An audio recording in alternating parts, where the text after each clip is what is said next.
Sa unang birada ng mga balita, korupsyon. Ito ang pangunahing isyung nais marinig ng mga Pilipino sa ikalimang State of the Nation address ni Pangulong Ferdinand Marcos Jr. sa Lunes, ayon sa survey ng Pulse Asia.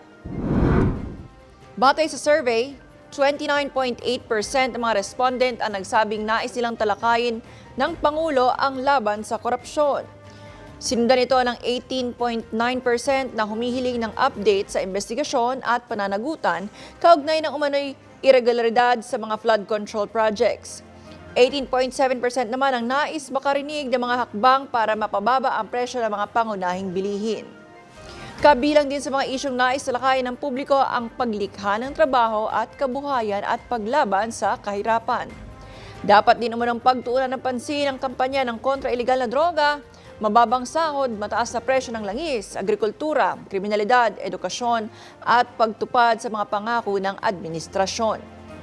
Samantala, 1.2% lamang ng mga respondent ang nagsabing nais nilang matalakay ang pagpapatuloy ng impeachment proceedings laban kay Vice President Sara Duterte. Isinagawa ang Pulse Asia survey mula sa June 28 hanggang July 3 sa pamamagitan ng face-to-face interviews sa 2,400 na Pilipinong edad 18 pataas.